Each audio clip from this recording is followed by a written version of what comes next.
Et toi, ma soeur, puisque nous venons à peine de parler des frères, mais ce conseil s'applique aussi à nos sœurs en Christ. Es-tu obligé de tout dire à ton fiancé avant le mariage? Et je vais parler de cet homme qui va devenir ton futur mari. Et j'entends des sœurs qui se vendent, ou bien même qui se vantent avec les confessions du genre. Es-tu sûr que tu vas me prendre au sérieux? Car plusieurs hommes ont déjà abusé de moi sexuellement avant de me laisser tomber. Donc, est-ce que toi, tu vas me prendre au sérieux? Ma soeur, on peut causer un peu? Après avoir dit cette phrase que tu penses invoquer pour te rassurer de la loyauté, voire la fidélité de ton fiancé. Mais après avoir prononcé cette phrase d'étudice, sais-tu le chagrin qu'une telle déclaration peut faire dans le cœur de ton fiancé? Tu dis bien que plusieurs hommes ont abusé sexuellement de toi. Alors plusieurs questions brûlantes résultent de cette assertion. Et la première, combien d'hommes au total auraient abusé sexuellement de toi? Sachez que les hommes ne pensent pas comme les femmes. De la même manière qu'une femme retient beaucoup les données, voire les informations qui lui sont données pendant les fiançailles. Mais c'est comme ça que l'homme de même analyse toutes les informations qui sortent de la bouche de sa fiancée avant le mariage. Alors, après s'être posé la question de savoir combien d'hommes ont abusé sexuellement de toi avant que lui y entre dans ta vie, la seconde question, est-ce que tous les hommes qui, selon tes propres dires, ont abusé de toi, est-ce que ces hommes ont tous utilisé des préservatifs?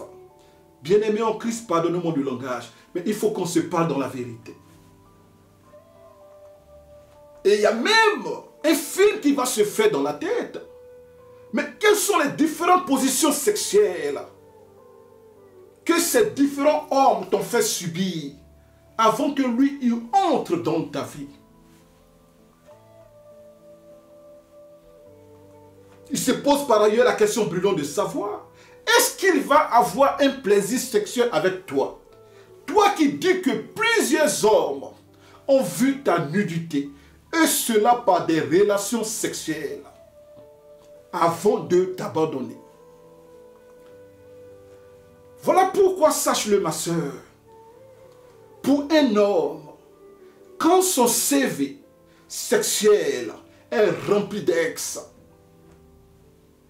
selon les dissolutions de ce monde, mais cela fait de lui un expert en relations amoureuses. Mais tandis que lorsque le CV sexuel d'une femme, contrairement à un homme, est rempli d'ex, cela lui donne automatiquement et de façon de préjuger une réputation de femme facile ou bien même de prostituée. Voilà pourquoi la sainte parole de Dieu recommande le sexe après le mariage. Mais cette génération préfère le péché sexuel avant le mariage. On peut aller toujours dans les confessions de nos sœurs qui, elles ne savent pas, seront retenues contre elles. Et cela durant le mariage. Des confessions du genre. Est-ce que tu sais que mon ex était très bon au lit?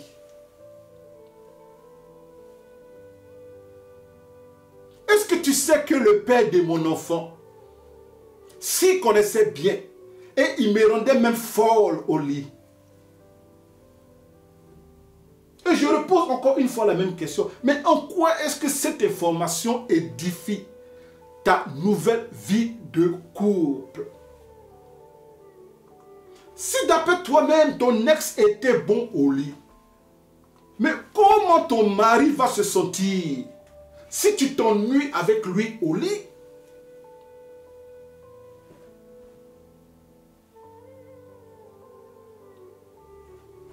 Qui même a besoin de savoir qui t'a dépucelé? Ou bien en langage terre à terre encore une fois, et pardonnez-moi le langage. Chérie, est-ce que tu sais que c'est tel homme qui m'a déviergé? Mais en quoi est-ce que cette information édifie ton mariage? Voilà pourquoi je pose encore la question de savoir. Si tu crois que ton ex te rendait folle au lit, alors comment ton mari va se sentir si la même folie ne s'empare pas de toi durant vos relations intimes? N'est-ce pas que tu aimes la folie? Comment il va se sentir lorsqu'il sera avec toi et il ne te voit pas folle? Comment même il va se sentir lorsque tu seras en compagnie de ce texte dont tu as vanté les qualités et j'en passe? Comment il va se sentir lorsque tu seras au téléphone ou bien en compagnie du père de ton enfant, de qui tu as vanté les ébats sexuels? Comment même il va se sentir lorsqu'il va voir l'enfant qui est issu de votre relation? Toi qui dis que le père de mon enfant me rendait folle au lit, alors que nous savons bien que tu n'as pas cueilli cet enfant sur un arbre de la maternité. Alors comment il va se sentir lorsqu'il va poser le regard sur l'enfant, sachant comment l'enfant a été conçu? Toi qui dis que mon ex me rendait folle au lit, ou bien le père de mon enfant savait bien me prendre au lit. Après avoir cité tous ces hommes qui ont couché avec toi, mais comment aimerais-tu que ton mari te voie lorsque tu te mets nu devant lui?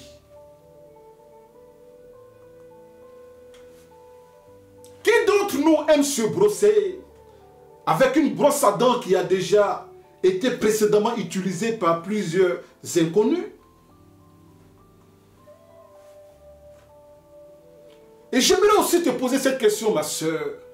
Penses-tu que tes ex, ou bien penses-tu que le père de ton enfant me parle de toi de la même façon, ou bien même mentionne ton nom dans son nouveau couple?